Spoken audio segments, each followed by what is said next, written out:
Sarah. Thank you, everyone. Thank you for inviting me to join you. And congratulations to you guys for being here. Right? If there's, 21 million sellers, and there's 1,500 here, you guys made a big decision to be here, and I'm really grateful to be with you. And I'm going to take you on a quick ride around this future. We're calling it the big shift. I'll describe more why. But as you look at the future, there's this interesting quote that has been floating around for years. And it says, the future already exists, it just isn't evenly distributed. That sounds actually encouraging, right? If we can just wait for the wave to hit us, we'll be able to jump on it when it's our time. Unfortunately, that's outdated. It is happening in real time. It is happening quickly. Jet came out of nowhere, right? Jet.com. Snapchat came out of nowhere. So the question, I guess, is when you look at the road ahead, how do you possibly build a path to something that is happening in real time? That is really sort of the question that we all look at and that I get to now spend all my time with my clients and my teammates thinking about. So what we have kind of thought is, well, I can't predict the path, right? I can't give you the exact specifications of the future, but I can look at it from two different points of view. So the questions that we're going to dive in together today are this idea of what does the future need and expect from you, right? If you have a pretty decent understanding of, as Sarah mentioned, the cultural, economic, and technological shifts, it gives you a bit more of a sense of what the future is asking from you. And then it gives you a chance to reflect on what you're in a unique position to create and contribute to that future. Each of us has a unique perspective, a unique vantage point, a unique empathy, unique history, unique resources, right? We can bring something unique to the future. So when you marry those two things together, you actually create opportunities that didn't exist before. Where are we now? All right, well, no big shock, right? But this is just a picture of the fact that technology is changing and information is growing and culture is shifting exponentially. This is not something that is happening slowly, and it's not happening linearly, is that the word? And the big challenge here is that as humans, it is really difficult for us to adapt at an exponential rate. You know, linear growth we can kind of handle, we can kind of predict it kind of makes sense to us, but exponential growth is actually very, very overwhelming. And it really means that we have to spend a lot of time learning to adapt, or learning coping mechanisms, or frankly, learning how to navigate. And it's not going to get any slower, right? So therein lies the reality. People are demanding more. Quality, innovation, transparency, personalization, speed, right? We could add to that list. Flexibility, connectivity. I mean, I can make that slide even longer, right? The demands continue to increase, and as people are demanding more, what are they willing to give? Less, right? Less time, less energy, less money, less complexity. That is the tension that we are facing every day, that you guys face every day. Escalating expectations in both directions. Really challenging. And as I said, it's not going to get any slower, right? There's this conversation around shifting from one economic era to another. Futurists, economists, analysts have spent a lot of time describing what that shift is, right? It could be that we're moving from an analog age to a digital age, or from a transaction age to a social age, or however you want to describe what sort of that shift is. The reality is systems are breaking down on one side and being rebuilt and recreated on the other side, and it has disrupted every organization, every industry, every person, right? You guys were part of it. eBay was part of the disruption in 1996. That's exciting, right? But it also means that it is not guaranteed that we get to stay there. So when you look at the future, we kind of have a decision, right? It can be filled with mixed feelings.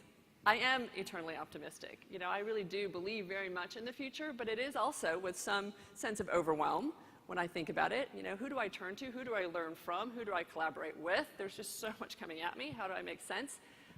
Where and how do I invest my time and my energy wisely, right, to take on new? But I also encourage you guys to look at the positive side of it, right? The opportunity to create. There are so many new possibilities, new insight, new collaborations, new business models, potentially new businesses altogether that didn't exist. We're going to talk a little bit about some of those potentially today. So there's a lot, again, as you look at it, that can go positive and negative, but it is fair to say that there has been a tremendous amount of disruption, right? Not all folks have made it through to the other side. Brand survival is not guaranteed. It's really tough when you go into an organization that has not just been around for as long as you guys have, but 125 years, right? I work with big, huge companies that have been around for over a century, and they're losing share, right? It isn't guaranteed that you get to stay in this place just because you did it, and that's not just brands. It's, you know, malls, it's publishers, it's, you know, very fundamental ways in which industries were created. But here again is the encouraging news, right? There are plenty that are thriving in this space, right? Across different sectors, across different things, they recognize the constant need for innovation. And they're built with a different set of values and principles that allow them to embrace innovation, right? They aren't afraid of it. They don't find it as risky. They find it as really something that they must build into the DNA of their organization. They also know how to pace it. There's this interesting thing that when you go too fast, right, and you don't have the culture and you don't have the infrastructure built well, you can crash really quickly. Uber is going through a tough time, right? Chipotle is going through a tough time. Those were brands I used to stick on that right side of that chart that are no longer there. So just because you made it through the gauntlet doesn't mean that you get to stay there necessarily indefinitely. You need to keep making sure that you are relevant and meeting needs in a solid and significant way. Today, I won't take you through all 10 of them, but I'm going to concentrate on 4. Hopefully they're familiar, right? These things have been around, but it's important that we have a shared understanding of those so that we can start to talk about what the implications of some of those are. I really believe that they are the key to winning the future, really, to playing big. So quickly, let's go first. This is a pretty staggering number. 35.6% is the percentage of wealth held by the top 1% of our country. In the US, 1% of the population controls 35% of the wealth. If you look at it like this, you know, if you made it a map, it would be this. The top 10% controls 75% of the wealth of the country. That is huge implications because most of our business strategies over the last several decades were built right at the accessible, growing middle class, right? We all assumed that that's what was happening and that's what we pitched most of our stuff toward, and it was very successful until it stopped, right? There was this sort of hollowing out. And when you think about who's got discretionary income, right, 10% of the country's got a lot of discretionary income, and 90% doesn't. So that 90% is also looking for solutions, right? They're moving into tinier homes. They're shopping at Aldi. They're really thinking about whether or not they need to own something at all, right? Whether or not there's a more, not just valuable way, but a more, thoughtful way in which they can use their time and money. So if you think about this, it is fundamental. Be open to wonder. Wonder and resistance can't coexist, apparently. One of the emotional physics of life. So being in a state of wonder is a really extraordinary thing. It allows you to think, well, what if, right? So you, again, will hear over the next few years some pretty radical thinking around wealth distribution. Just wonder, what if? Okay, the disruption mandate. Devin alluded to it. It's impossible to ignore the fact that technology is having a tremendous impact on our lives. Again, we all sit there and say, before 2007, just a mere 10 years ago, we did not have smartphones. We did not have apps in which we could, date and drive a car and shop and take photos and learn and on the way that we can now. I was telling someone a story yesterday that I did another talk a year ago, and I quickly texted my daughter, who was 13 at the time, and I said, honey, how many Snapchat photos have you taken? Or Snapchat messages have you sent? And I quickly get a response, 61,392, but Mom, it's been around a really long time. I'm like, oh my God, right? That's just what she sent. She's received probably twice as many. That's a lot, right, of photos and a lot of communication in a really different way. So you start to think about how much that has already had an impact on our lives. It is mind-boggling to consider this range of things and what it is that they will have an impact on, right? From artificial intelligence, robotics, drones, 3D printing, nanotechnology, virtual reality, augmented reality, the Internet of Things or Internet of Everywhere, everything, cryptocurrencies, human-machine interface. The list goes on. I actually built a conference last year in which I got to invite 21 of the leading business executives to come and talk to us about 7 of these disruptive technologies and explain to a room of business leaders what the impact would be. I stood at the front edge of this future, guys. I can tell you it's real. So how will we navigate when all these things happen? Well, let me just give you a few headlines currently, right? This isn't the future. This is what's happening now. The first is that a tiny house, I admit it's tiny, but a house was printed in 24 hours. It's not an ephemeral house. It's a house that's supposed to last about 175 years, and it costs about $10,325 to build. Just imagine, again, what is possible if we can 3D print a house for $10,000. Right? I know, I want one. Burgers are now in restaurants, and they're becoming the robot chefs. Interesting implications. There's actually a move potentially in California to tax people who hire robots instead of people, which is a pipe dream. It's not going to happen. But we're seeing robots move into manufacturing, seeing them move into a whole bunch of things. They're getting more sophisticated every day. So is the move to autonomous vehicles, right? Not only do we get to see them in certain parts of the country driving around now, but legislation is moving more and more in that direction. You've got things like cryptocurrencies. And by the way, we're not the only ones on the planet. Other countries are investing in these technologies as well, and they're growing potentially at different rates than we are. Their appetite for adoption might be different than ours. So you take something that seemed like this really weird edge technology, and now you've got a national government that's planning, doing some testing or experimenting with something like a digital currency. And then you can go all the way to the fact that in Sweden right now you can get chipped if you work for this particular company. They stick it inside your finger and you never have to worry about whether or not you got your key card again, right? Or you can make copies on the printer or whatever it is that you need a piece of technology to do. Seems far out, but 150 people at this company have already been chipped. So I don't know that we're ready necessarily to get chipped. But as you look at the future, again, that I think is important for us to consider is the role of 3D printing, or 3D even plus printing, as printing gets smarter and smarter. This is a company called Fast Radius. They print now on demand, industrial grade manufacturing of parts or whatever the pieces are that you might need. Now what I found fascinating about Fast Radius is one of their largest investors, or prominent investors, is UPS. Now why would UPS be invested in something called Fast Radius? Well, UPS is actually experimenting with putting them into their distribution centers. So at UPS locations, there will be a way to be able to have your part or your piece printed on demand. Now, why would UPS do this? We actually had Stan Deans, the president of global distribution, at our event last year, and someone from another tech company is like, why? Like, why would you do that? Because you know what? This is what he's worried about. This is from a patent that was filed a couple of weeks ago from Amazon for their bee-like hive drone centers or distribution centers inside urban areas. They're trying to figure out how to bring it closer and closer to an urban setting so the warehouses aren't far out. This is a drone tower. This is a little person at the bottom. That's the size of scale of this. So you imagine inside a tower, there are people who are feeding drones packages all day long that can fly through the city. Is this going to happen, to Devin's point? We don't know for sure. But the fact is that they're playing with it. They're experimenting with it. They've got different models. They'll test it. So everyone's in there in the spirit, again, of disrupting and trying to figure out how to win the future. So what does this mean? It means that we have to develop a really different way of thinking about what it is that we do. I contend that my generation was taught that we are here to produce and replicate success. Here's the rule book.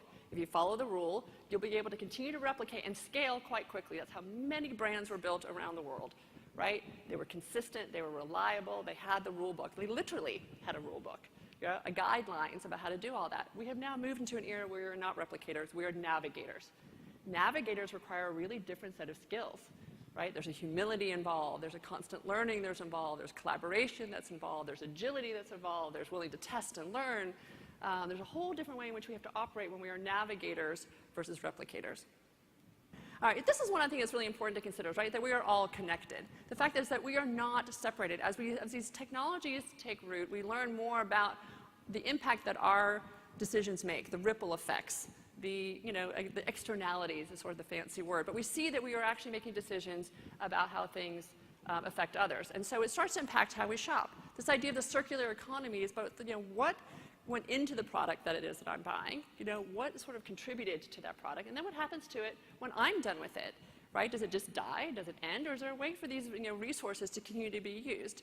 I'm excited about the fact that I bought this dress resale. Thank you very much. I know. I'm a big resale shopper. And I start to see, I love that you guys are so excited about that. Thank you for making it possible. But what I think is interesting is to see, again, how big brands are adopting it. So Eileen Fisher now has the capacity, or is inviting people to buy their clothing at resale inside their boutiques next to the new stuff. So I have a choice when I walk in of whether or not I want to buy the resale item or I want to buy the new item in their retail location. I think that's extraordinary, right? I'm not forced to go kind of shop over here versus over there. I get to make the decision in real time. Then there's a sharing economy, right, which is the idea, do I need to own it at all? Perhaps I can just have rent access to it. I can rent access to a drill, I can rent access to a car, I can rent access to a dress. I met a woman recently, she was in sales, who literally her entire wardrobe is Rent the Runway. She owns a dress for each meeting. She's never worn the same dress twice. She's that committed to having such a unique look. She was adorable, and it was a great dress. And then there's, I think, another really interesting part to this, which is sourcing transparency. As artificial intelligence, and I can tell you that I also worked for an artificial intelligence company for a while, and drones and other technologies become create more visibility, we start to ask questions about supply chain. We start to wonder about things like labor trafficking, right? We start to wonder about the sustainability of what it is that we're sourcing, and we're going to have more and more of that ability to learn. And back to Devin's point, I'll be able to put on my augmented reality glasses, walk through any kind of retail environment and get a lot of product information that is interesting to me. May not be interesting to someone else, but I might really care about that, and that's going to become more and more visible and transparent if you're going to ask more questions. This is a site that you can go to and find out how many slaves are working on your behalf. You put in a quick profile of how many people in your family and what are the things that you like to buy, and this is the information that gets spit back. It's humbling. It's eye-opening.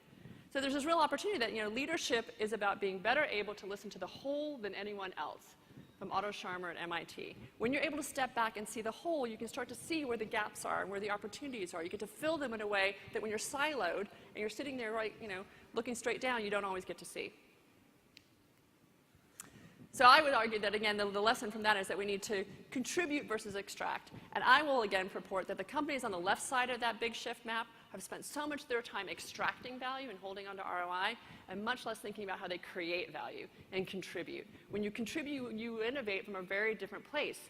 Innovation then doesn't become risky, it becomes purpose-driven. It is very exciting to innovate on the other side. So this idea of moving from contribution to extraction, I think, is a really important place. The last one, I think, is, again, a really important one. It's this idea of the human cloud. I was on a tech panel a year or so ago with the head of cloud computing from Microsoft, who was talking so much about the digital cloud and how it has enabled mobile, and it's enabling big data, and will be the driver for artificial intelligence, and all that would not be possible without the digital cloud. And I thought out loud, actually said it out loud to a room of people, what's the equivalent of the human cloud? What allows us to accelerate and keep up with this pace of technology? Right? What is it that is available to us to try and do that? And I would say a lot of it is about collaboration and being in connection with others. You start to see businesses that are built specifically to connect one another. So WeWork, if you guys haven't been to, is a co-working facility. They're all over the world now. I think they're the 6th largest private company. It's valued around $16 billion. Just in basically putting a place where people can work together, learn together, share resources, not feel like they're so alone. And they're moving now into also communal housing, calling We Live. Who knows, again, if that's going to take off and be quite as big, but they see a need, again, for people to be in community with one another. And it doesn't have to be that my whole business strategy is that, but what I love is that Olive Garden is now creating a community table in their restaurants and inviting people to come and sit with others and share try a new menu item, have a conversation, but it's these places that allow us to have clouds of support, clouds of community, to have, sort of increase our fabric of connectedness with one another that I think is critical. Because here's the deal, navigating this whole new terrain alone is overwhelming, if not excruciating. It's also really slow, right? It's hard to learn all the things you need to learn all by yourself. None of us will know it all. We have to be in systems where we're connected to one another, and being able to find places to do that, I think, are important. We also see, by the way, a rising, unfortunately, correlated to this sense of mental health and overwhelm. So people are also feeling very isolated and feeling alone. So the more that we can reach out, again, as members of society and create places where people can connect with one another, the more successful we make a society. All right, so what does this mean? As we sort of sit in this, the pressure between all the cultural and economic shifts on one end and all these giant technological disruptions that are emerging as we speak, how do we navigate our way forward? Well, Whitney Johnson wrote a book called Disrupt Yourself, and I would say whether you read the book or not, it's really about being in that space where you're willing to change who you are and to grow in a way that you might not have before. It's okay to say, I don't know. It's really important to say, I don't know, right? There are so many things that we've been taught about how we're supposed to do things that maybe it's about the fact that we have to learn to do it differently. If you're really interested in this work, Carol Dweck has written a lot about a growth mindset versus a fixed mindset. We all need to be in a growth mindset. So that's just, to me, this is a point of leadering versus leadership. I won't go into a lot of it right now, but I think that we assume that leadership is something someone else is supposed to do, and we can just reap the benefits of it. And the fact is we are all leaders. Every single one of us are making decisions every day about whether or not we turn left or right. You can cheer that. Yes. We're also, increasingly empowering our teams to be able to make decisions. We're collaborating with product suppliers, logistics partners in ways that we might not have before. Remember, collaborating with our customers in new and different ways. Leadering is an activeness in sort of defining the future, not just waiting for it to happen. So finally, how will we get there? Again, I go back to these two questions, right? What does the future need and expect from us? Hopefully, looking at these big shifts as we just looked at them helps us get a sense of what the future needs, right? I need to address a bipolar economy. I need to think about the whole. I need to form really collaborative relationships and more cooperative networks. I need to think about how to, contribute, not just extract. And I need to think about how to be in community. And so what are we in a position to create and contribute to that? This is my, again, invitation to play big, right? It's to wonder versus resist. It's to contribute versus extract. It's to navigate and innovate versus replicate and just think about scale. It's about being connected versus alone and fostering that, not just for yourself, but for others. And it's about being active in the work of leadering versus sort of abdicating to leadership. Because as Marianne Williamson has once stated, and I read this in my early 30s, and man, it changed the way I looked at the world, which is that your playing small does not serve the world. We are here to play big, right?